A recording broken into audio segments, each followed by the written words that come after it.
At para naman sa ating presyong palengke, nandito tayo ngayon sa palengke ng Cabanatuan dito sa Kapitan Pepe para alamin kung magkano ang presyo ng gulay ngayon.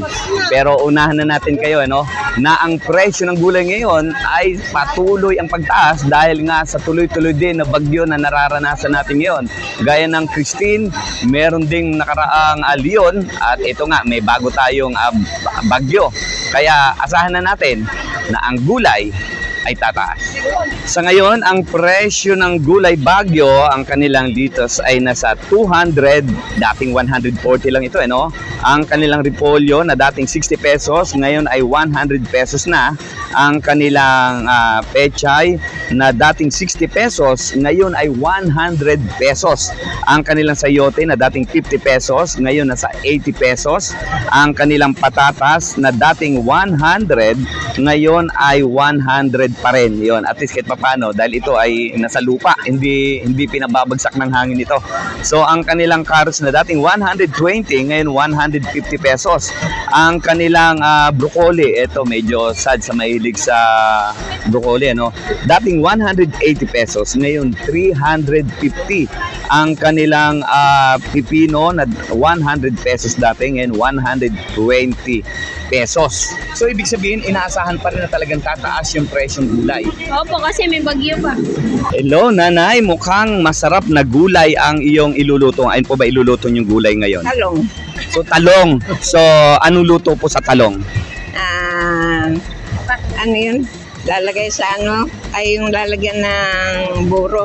Ay, buro. Oo. Ano po tawag sa talong na ito? Ganito, nanay. Ano nga ba? Talong na puti. Talong na puti. Ayan, magkano isang kilo nito? 160 po. 160. Dito naman sa sitaw, magkano sa sitaw isang tali? 40 pesos sa sitaw. At sa ito, ampalaya, magkano sa ampalaya? 140 big ang palaya. 140. Itong maliit na ampalaya, magkano po ito, ate? 120 lang. 120. At ito, ayan nanay, maraming salamat.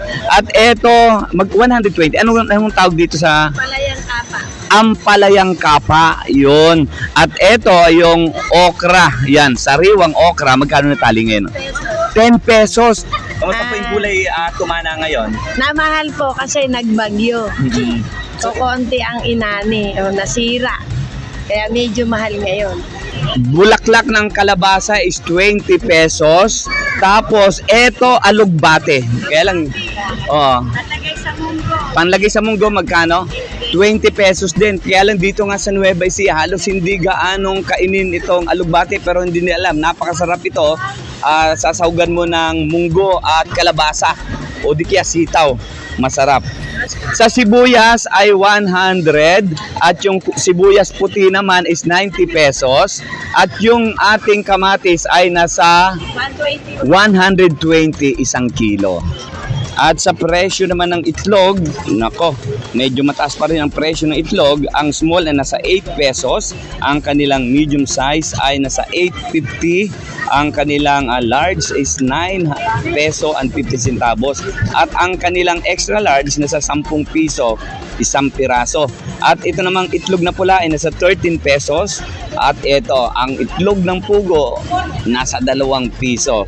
Sa presyo naman ng bigas, merong 42 pesos, merong 50, 53 o 56 hanggang 60 pesos, at ang kanilang malagkit pagkagagawa tayo ng puto is nasa 65 pesos per kilo.